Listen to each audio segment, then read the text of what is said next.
my children go.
Okay.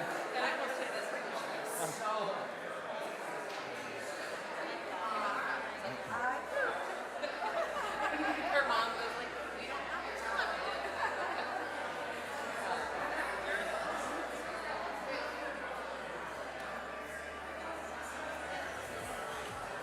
How's it going?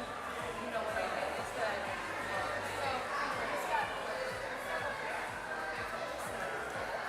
Did you join choir? I sang in it last year, on and off.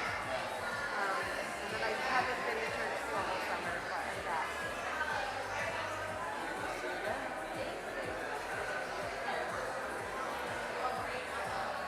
I think I remember you. Before the I love this one. not that was really fun.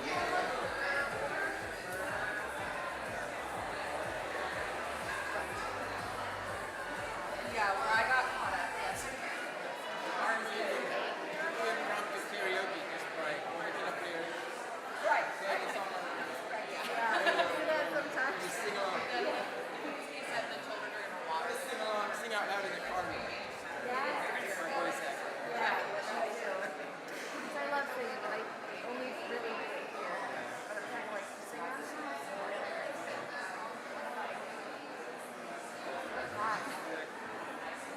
The coworker teaching that. She said she loves to sing. Oh, really? Are you in bars?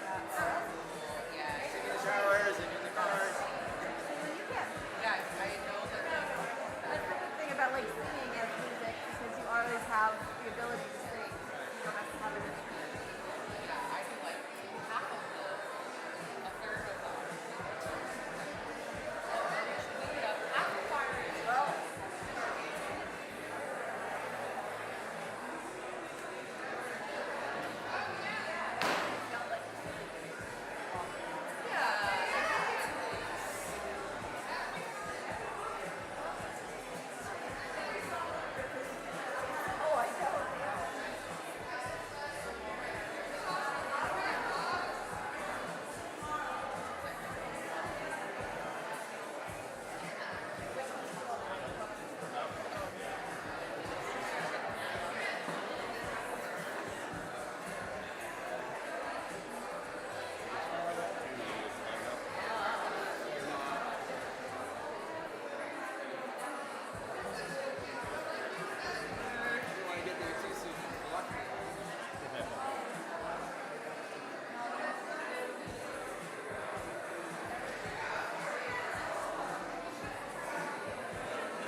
I'm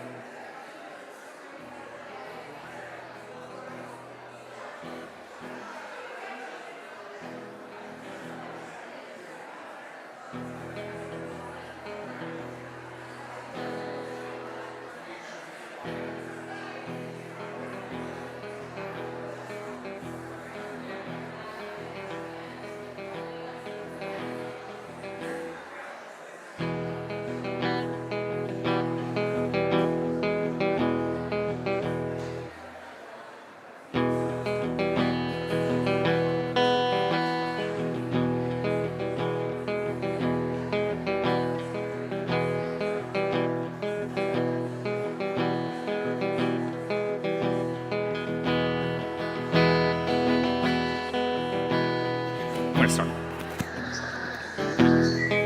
Good morning. Please rise and body your spirit. We're going to start singing. My name is Stearns Matthews. I am your Director of Music Ministries, and our choir is in the middle aisle, and they're going to help you along.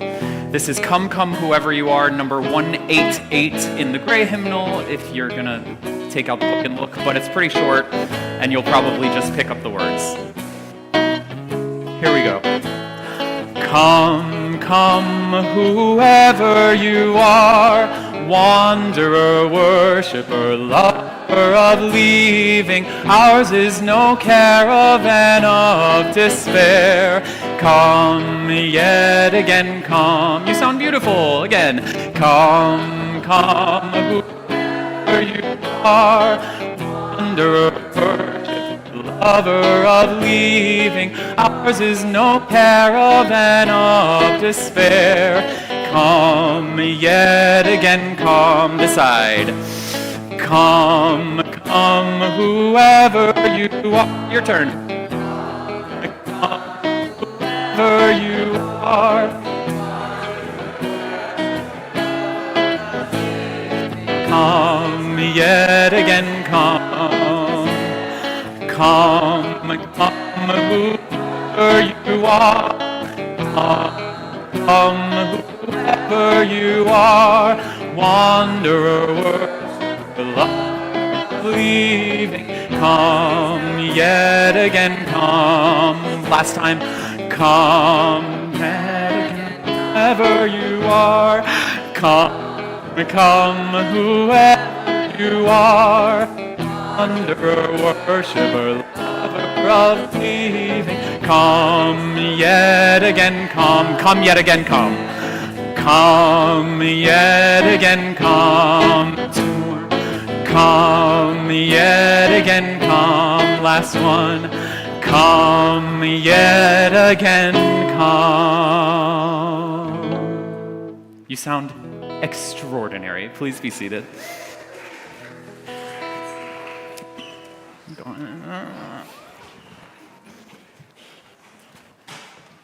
Excuse me. Sorry. Good morning. Welcome to the Unitarian Society of Germantown for our very first Sunday of the congregational year.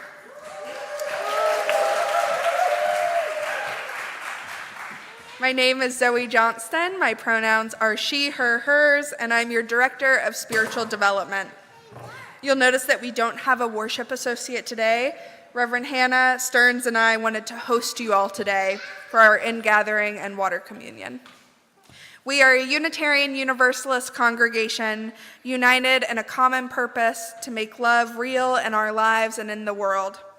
We are diverse in our beliefs, atheist and agnostic, believers and seekers, and we welcome you here, no matter your race, your class, your gender identity, your sexual orientation, your family structure, your job, or your health.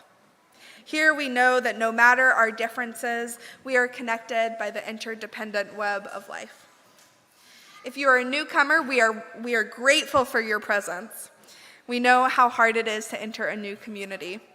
We invite you to introduce yourself to somebody at the welcome table, and they would be happy to answer any questions you have about this congregation or Unitarian Universalism. Please complete a visitor card and enjoy our shared lunch hour upstairs in the Edna Jones room. If you just go right up the stairs, you'll find food and fellowship afterwards. In the back of the sanctuary, you'll find a nursery, great for those among us with infants and crawlers. We have play packs available for our kids and a fidget cart up here available for everybody.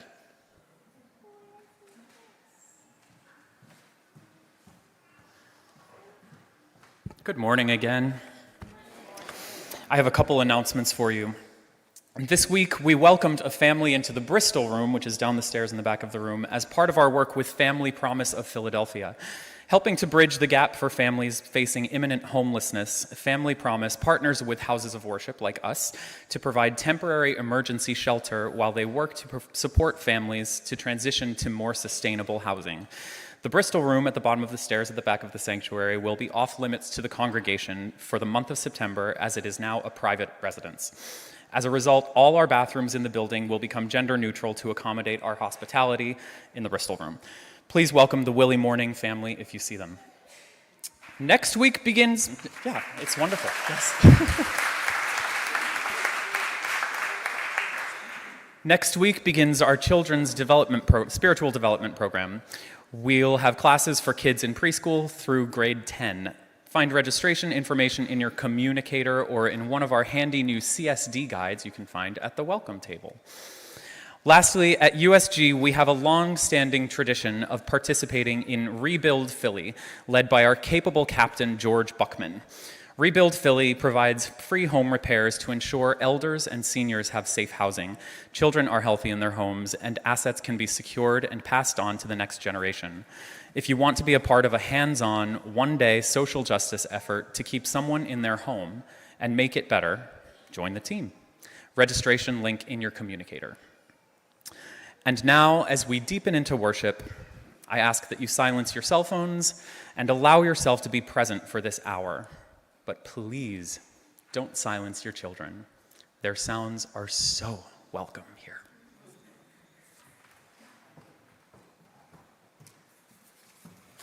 Good morning, Unitarian Society of Germantown. My name is Reverend Hannah Capaldi. I use she, her pronouns, and it is my pleasure to serve this congregation as your minister. It is so good to be with you on this rainy Sunday in September to start and kick off our congregational year. So many new faces, so many familiar faces. It is good to be together. Some of you dragged yourselves here today. Some of you skipped or ran with joy. Some of you biked, maybe. Some of you hurdled here, desperate, with longing and desire to feel rooted and connected, known and seen. In all the ways we came, in all the ways we have arrived, disheveled and sun-baked, weary and withdrawn, lonely and hungry, for lunch beside a friend, you are wanted here. You are needed here. Delight abounds here in the chatter and the giggles, in the asides and the hugs and the new marker smell on the name tag. Beauty is present with us here, in the stained glass of our sanctuary, in the harmonies of our hymns, in the tears we cry, in awe and relief and anguish. Growth is with us here, in the prayers for new beginnings, in the painful end of things we leave behind. Spirit is all around us here, in the ways our hearts crack open to the love of life, in the ways our waters come together again, as always, as is right, in the ways we need each other and know another world is possible. For all the ways we came, for all that is with us now, come, let us worship together.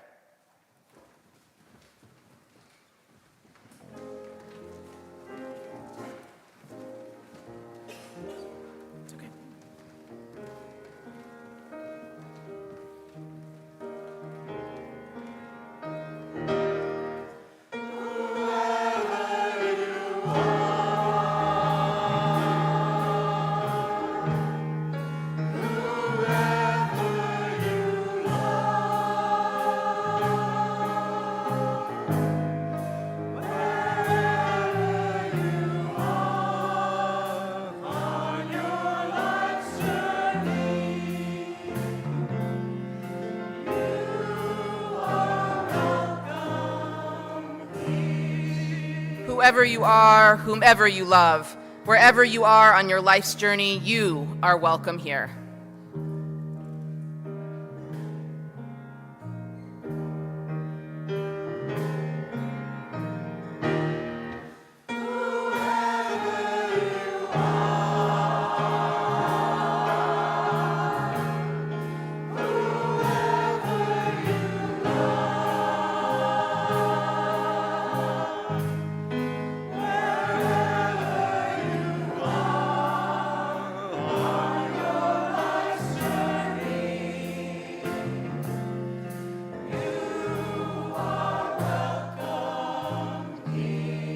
Wherever you're from, whatever the sources of your faith or hopes for connection, however heavy the weights may be that you carry this morning, you are welcome here.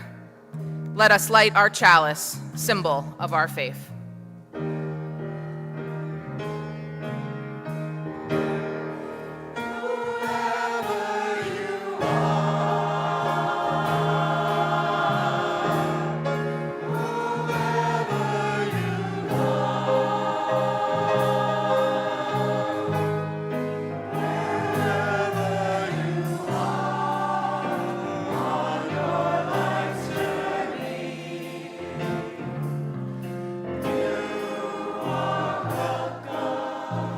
With any pain or illness that may be with you today. With the unease of the world that followed us into this place. And all the hope to shed and clear and renew.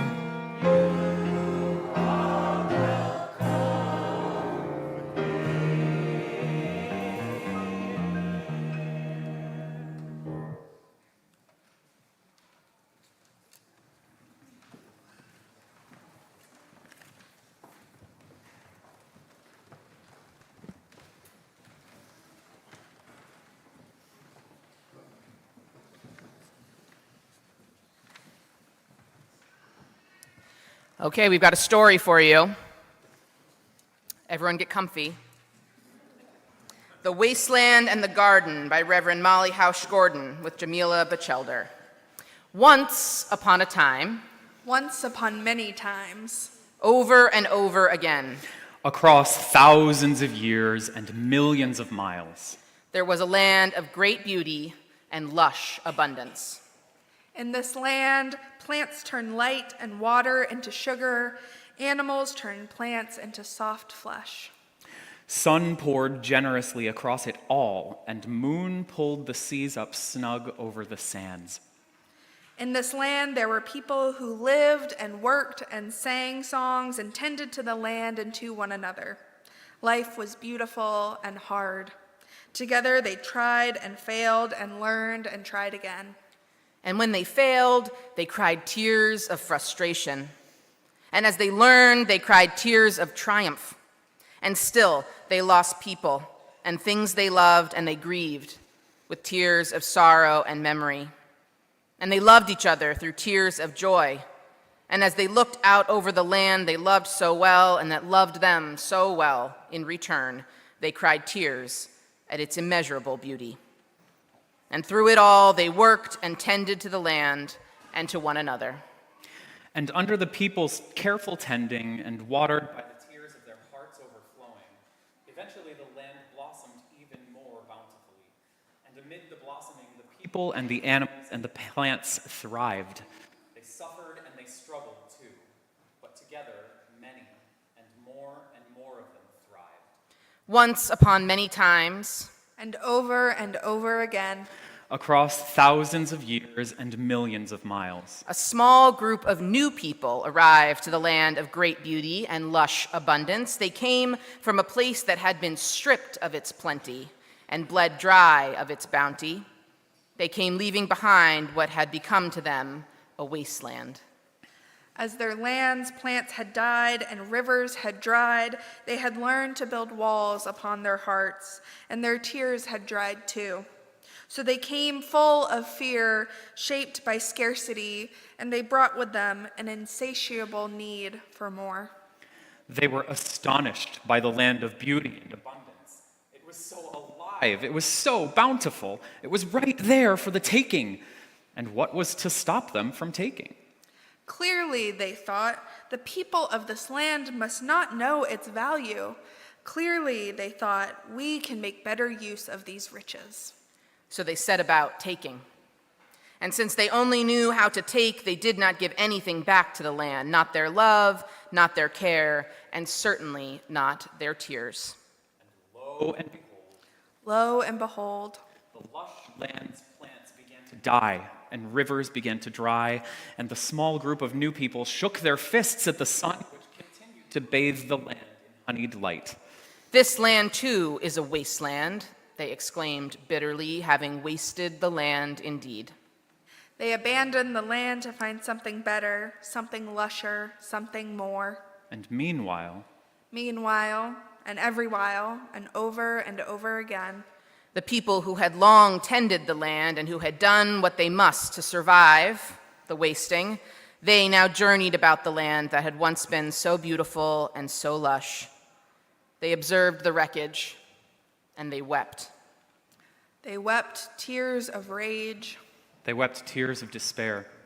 They wept tears of such deep grief for all that had been lost. And then, amid their tears, they resumed their tending. And life was still beautiful, and it was so, so hard. Together they tried and failed and learned and tried again. And they cried all the tears they had always cried, of frustration, of triumph, of sorrow and joy and love, for each other and for the land itself. And lo and behold, Lo and behold, from their tending and their tears, through their hard work, and from seeds left behind in every crack of wasted ground, new growth sprang up, first haltingly, and then one day lush and a little bit wild.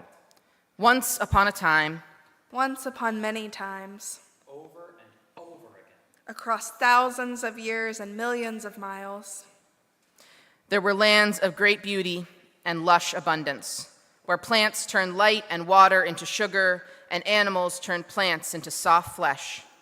In the day, the sun poured down honeyed light, and at night, the moon tucked everyone in. And the people worked and lived and sang songs. They wept and thrived and tended to the land and to one another. over and over again. So I want to invite up all our kids now to the front as we get ready to have them be a part of our next ritual in this ceremony. So if you have a little one who might want to help us water the sanctuary, send them forward. Sit with Zoe. I'm going to get you on mic, Zoe. Yeah, you gonna get a handheld? We have the handheld for Zoe.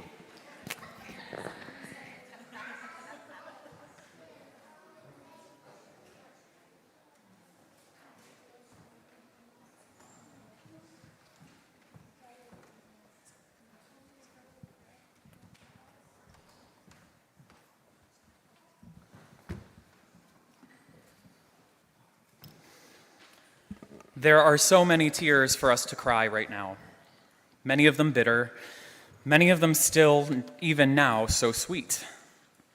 The water for today's ritual comes from many sources, but it also comes from our own eyes, from the tears we cry together so often as we live these brutal, beautiful lives. Beautiful. Brutal, yeah. Religious professional. We are a people who choose to let our tears water the garden of our community. As the kids add a pinch of salt to the water we collected last year, we call to mind those many tears. Tears of awe at an orb weaver's web. Tears of speaking what you've been holding in.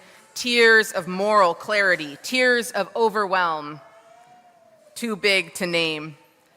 Tears of rage at injustice, tears of big belly laughs and joy that can't be contained, tears of frustration from trying and failing yet again, tears of loss, Tears of so much love, tears overflowing, stretched full past tenderness, tears of that chord change going into the chorus, tears of witnessing redemption, tears of despair, tears of hope, tears of anguish wishing you could help, tears of knowing that you are not alone.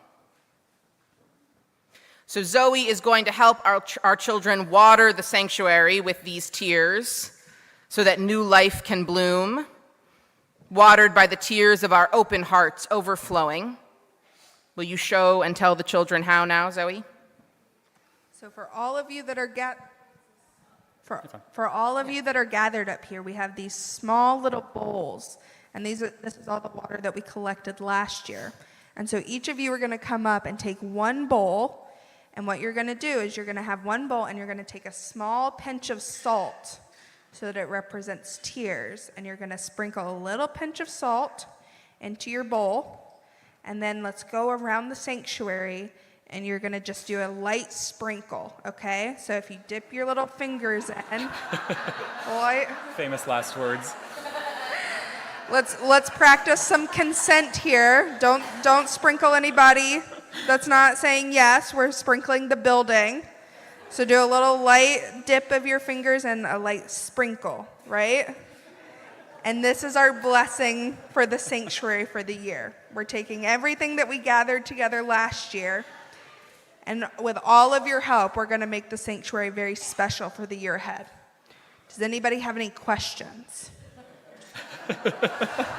No, we have no questions. Okay. Great. Let's try it. Okay. Okay, everybody come up and get a little bowl and put some salt in it. And then go to every little corner of the sanctuary to sprinkle a little bit of water.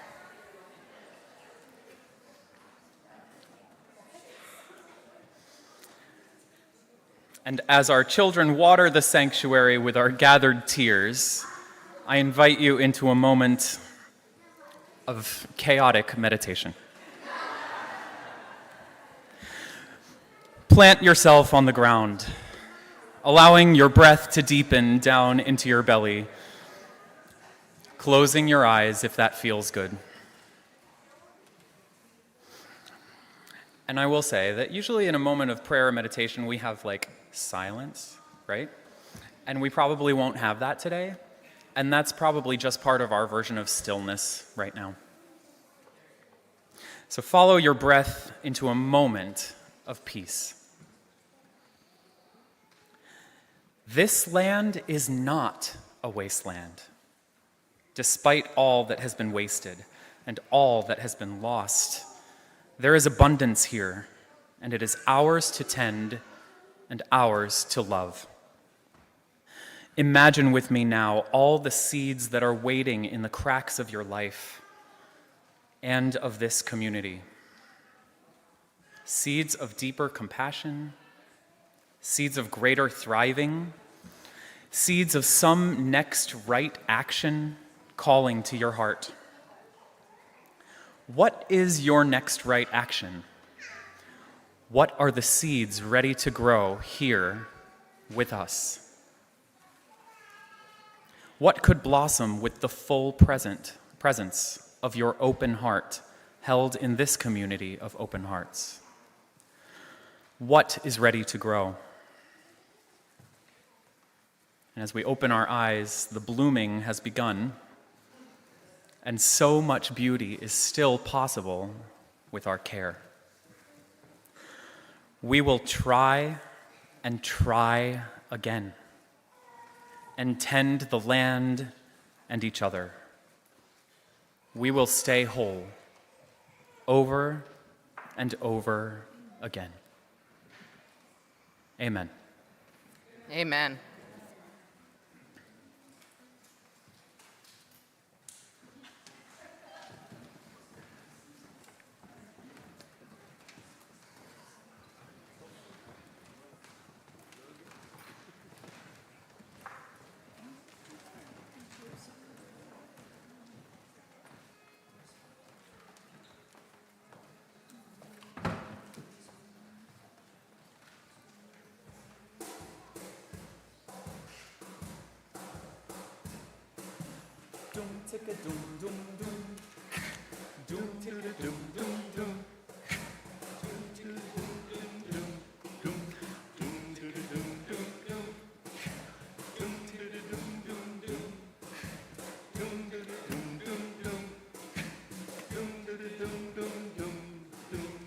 I'm going to sing it once, then you'll try it.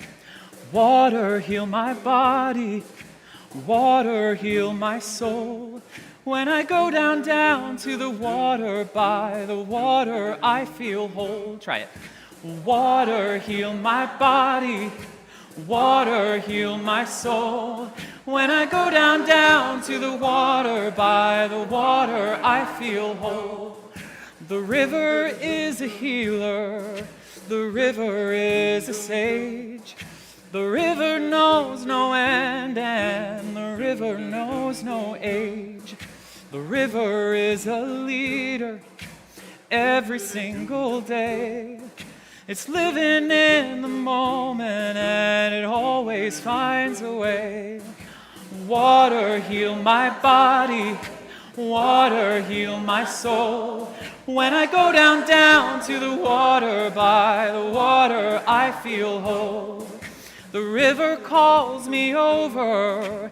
It's calling out my name. In the day and in the night I hear that river all the same. It's calling me over. It's calling out my pain. A river gathers tears just like a river gathers rain. Water, heal my body. Water, heal my soul. When I go down to the water, by the water I feel whole. The river is a traveler, always on the go. A river never worries if it's fast or if it's slow. River, take me where I need to go, and I will just relax and let the river flow. Water, heal my body. Water, heal my soul. When I go down to the water, by the water I feel whole. Water, heal my body. Water, heal my soul. When I go down to the water, by the water I feel whole. Water, heal my body. Water, heal my soul. When I go down to the water, by the water I feel whole. One more time. Water, heal my body. Water, heal my soul. When I go down to the water, by the water I feel whole. When I go down to the water, by the water I feel whole.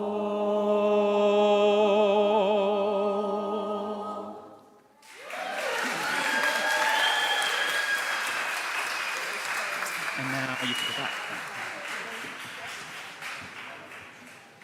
Robinson. Thanks.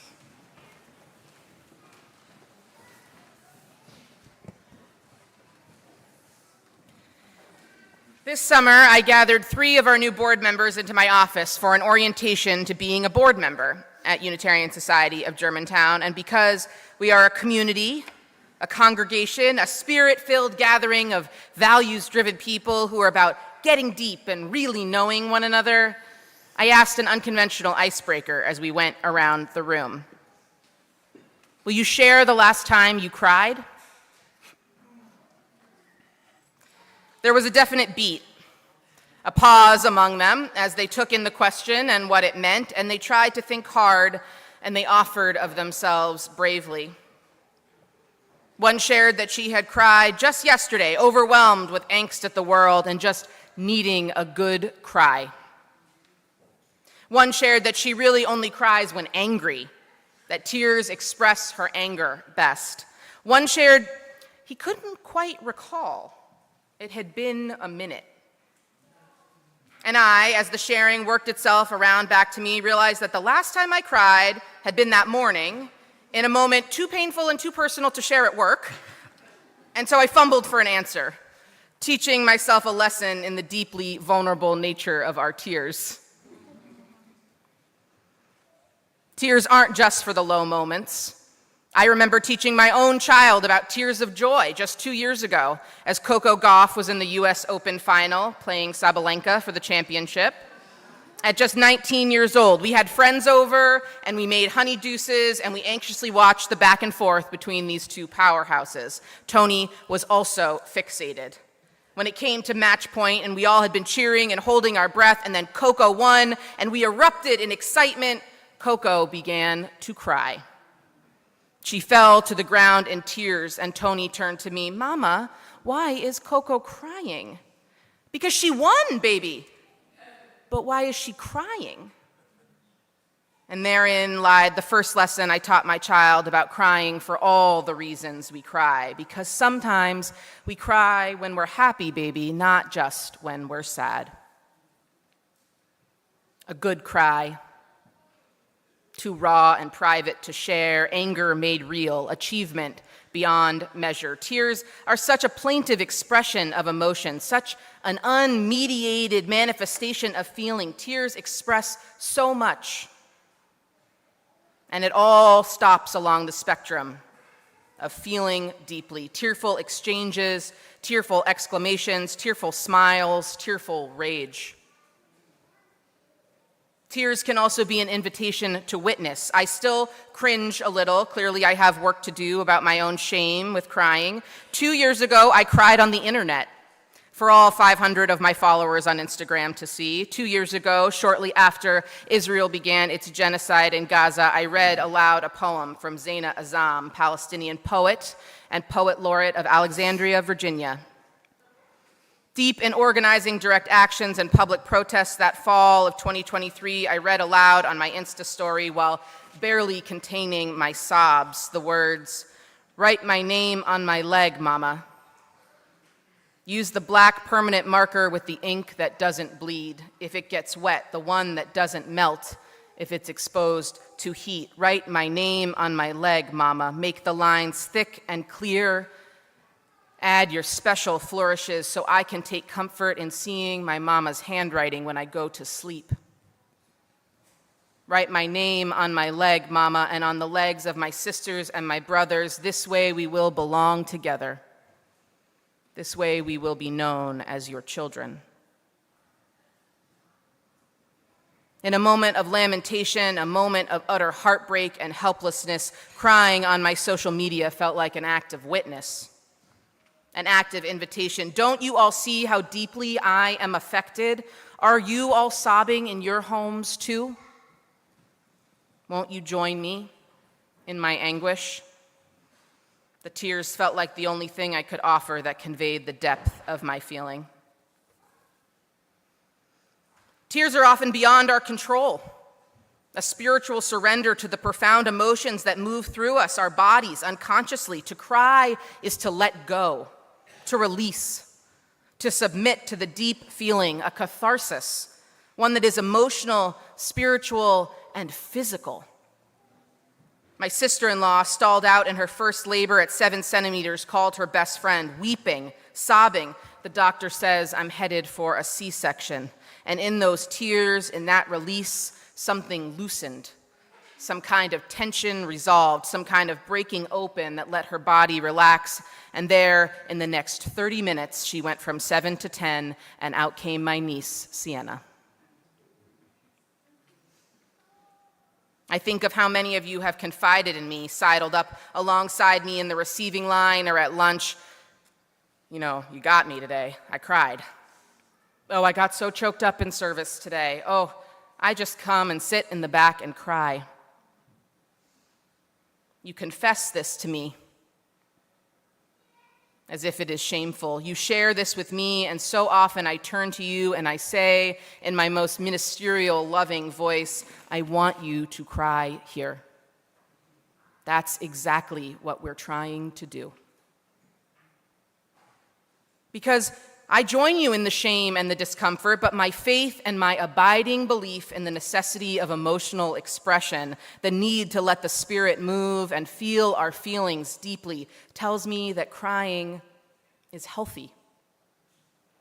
Every story I've shared thus far points to the primal and essential nature of our tears. Crying is human. And this is what we come to church to do: to be more human, to reconnect with the soft parts of ourselves, to be heartbroken and raged, to feel lost and acknowledge our helplessness, to accept how little we can control, to look at the pieces of our lives scattered about and call them beautiful, because life is beautiful. And it is full of possibility and growth and transformation and trying again and again to grow and water something from the dirt of our lives. Poet Ada Limon writes, "I have always been too sensitive, a weeper from a long line of weepers. I am the hurting kind." Too sensitive, she says, as if there is such a thing. These days I worry for us that we are all at risk of not being sensitive enough, desensitized, hardened. That suddenly our tears will feel wasteful, harder to come by as the hard, numb shell of living in this world becomes too much. With every passing day, I worry for our tears, beloveds, that they won't be there when our trans children are denied health care, our queer kids never learn of the riot at Stonewall. I worry, beloveds, for our tears, that they won't come as we watch our neighbors be torn from their homes, kidnapped and whisked away to black site detention centers. I worry, beloveds, we won't have tears at the ready as we watch our workers stand on their feet an additional 2 hours each day as they wait for the bus, public transit that should have been funded long, long ago. 2 hours they aren't with their families, 2 hours they aren't resting or doing laundry or tending to their lives and their gardens. Will we have the tears for all of them, I wonder? Will we have the tears for us? Ecological philosopher and Buddhist scholar Joanna Macy, may she rest in power, urged us to do despair work. Work that is laborious in U.S. culture, which shuns emotional vulnerability and ignores the perils we face. She reminds us that in the spirit of Christian and Buddhist contemplatives, falling apart is not necessarily a bad thing. It may break down the wall of silence, open new worlds, she says, create new possibilities. Confrontation with despair does not bring loneliness and isolation, but renewed life and truer community. And so I say to you again at the start of this church year, come here and weep. Come here and cry. There is no shame in your tears. There is power in your tears, power in our collective anguish and our collective humanity. There is no shame in the tears of having your loneliness met and seen and assuaged. There is no shame in your tears that fall while watching babies be dedicated and small, sweet voices sing Spirit of Life. We here will be the hurting kind. And we'll be hurting proudly, a badge of honor that our humanity remains, our brokenheartedness, our despair, a sign of new possibilities unfolding. The same is true for the ecstasy we feel, the unbridled delight which can feel like too much to express in public, the childlike wonder and awe at the world and our good fortune at being in it, embodying happiness. Letting ourselves go all the way to the mountaintop of joy. Let us do that here too. Let us work to feel those things at a depth and a height we never knew. We will be saved by joy and despair in equal measure, both worthy of our tears. To cry is an offering of ourselves and our humanity, an offering of the water we make as the hurting kind and the hopeful kind and the happy kind, the miracle of salty, fat tears that roll down our cheeks and let us feel deeply all that there is to feel in this world. It connects us to the spirit inside us that moves among us and throughout the world, the heartstrings which tie us to one another, tugged at each and every day we choose to live in this world and be a part of it, not separate from it, attuned to all its suffering and all its beauty. So let us cry together this year. Let us share our water freely without shame and hesitation, for we know that in those tears are a sign of our shared humanity, our connection to something real, something religious, something worth protecting and honoring and worshiping. Let us be the hurting kind and the hopeful kind and the happy kind, and let us do it together. May it be so, and amen.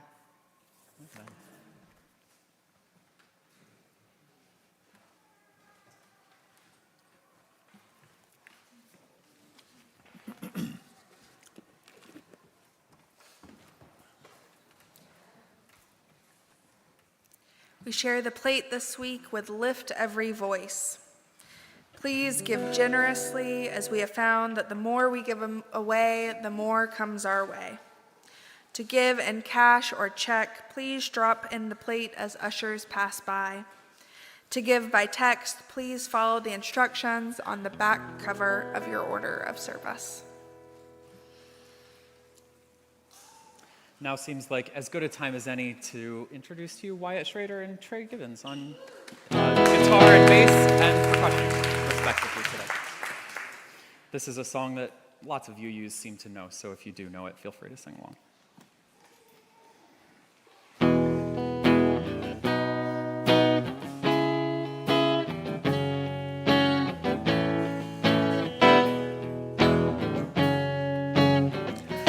We are living neath the great Big Dipper. We are washed by the very same rain. We are swimming in the stream together, some in power and some in pain. We can worship this ground we walk on, cherishing the beings that we live beside. Loving spirits will live forever. We're all swimming to the other side. I am alone and I am searching, hungering for answers in my time. I am balanced at the brink of wisdom. I'm impatient to receive a sign.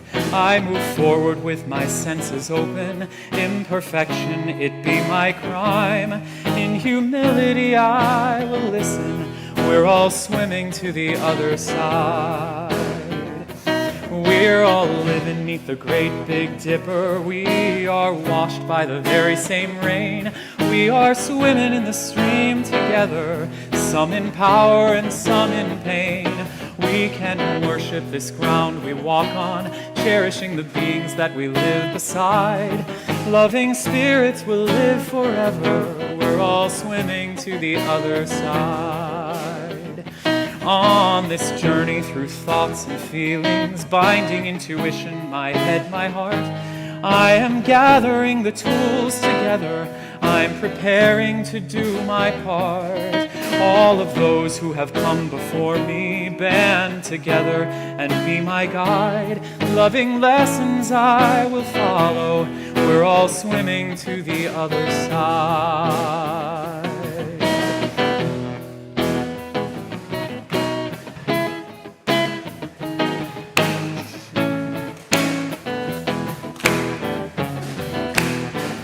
We can worship this ground we walk on, cherishing the beings that we live beside. Loving spirits will live forever. We're all swimming to the other side. When we get there, we'll discover all of the gifts we've been given to share have been with us since life's beginning, and we never noticed they were there. We We can balance at the brink of wisdom, never recognizing that we've arrived. Loving spirits will live forever. We're all swimming to the other side. We are living neath the great Big Dipper. We are washed by the very same rain. We are swimming in the stream together, some in power and some in pain. We can worship this ground we walk on, cherishing the beings that we live beside. Loving spirits will live forever. We're all swimming to the other side. Loving spirits will live forever. We're all swimming to the other side.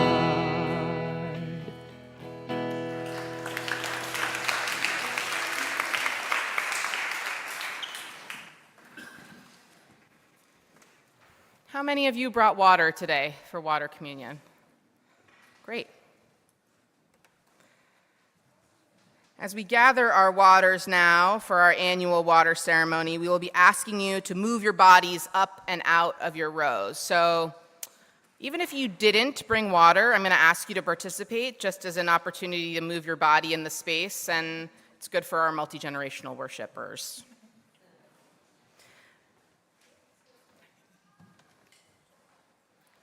You'll contribute your water to the vases held by an usher at the end of your row. The water we collect will end up here at the front in this large silver bowl, where I'll take it and boil it, and we'll use it to water the memorial garden and in child dedications throughout the year. Ushers will come to you row by row. As the usher moves to your pew, everyone in the row will rise and one by one file out to pour your water into the vase and then process down the aisle back around to your pew. Little circles back to your seat. So if you are in the back half of the sanctuary, after you pour your water, you'll walk back through the narthex. If you're in the front half of the sanctuary, after an usher has received your water, you'll walk up to pass the chancel back to your seat. Little, like a clover.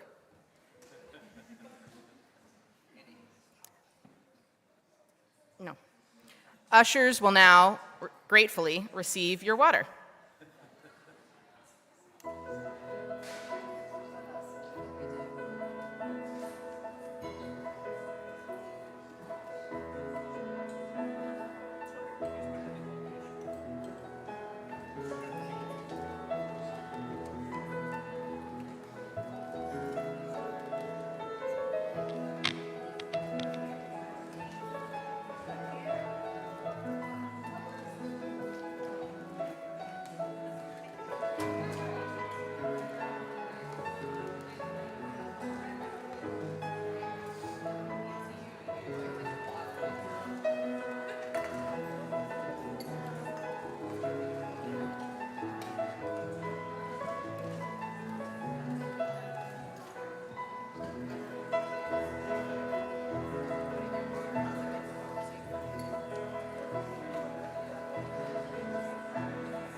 Pour it on in.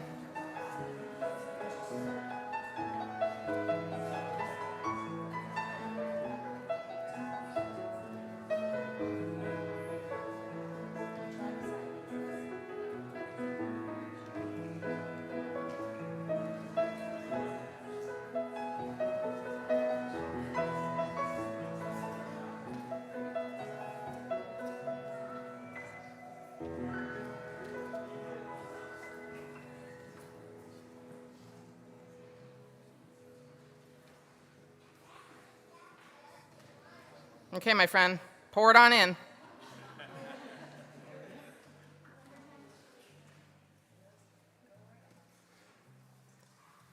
There we go.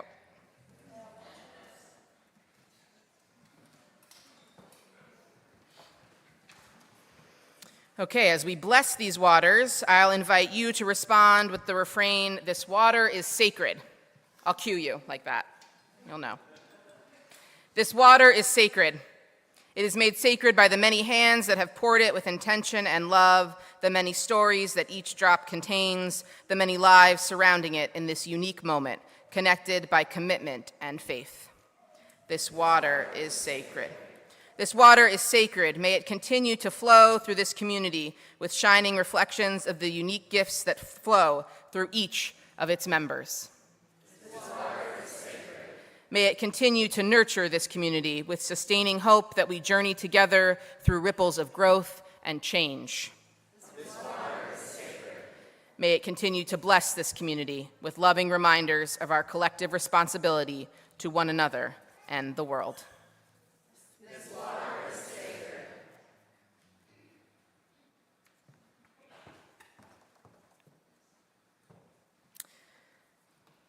Please join us in our closing hymn, Rising in Body or Spirit, for hymn number 1007, There's a River Flowing in My Soul.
Please remain standing for our chalice extinguishing as I benedict you. So if you can make your way down. Easier said than done. Beloveds, we start the new congregational year knowing that many of us are despairing, many of us are feeling hopeless, and many of us are hurting. But we also know that we come to this place to cry and weep and be affirmed of all the ways that life is still beautiful and worth celebrating, and all of the ways that we are not alone in our sorrow. Come here. Let us be the hurting kind together. Let us be the helping kind and the happy kind and the hopeful kind. We will be saved by our joy and our despair in equal measure. Blessings on your water, blessings on this community. You are loved. Amen.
in a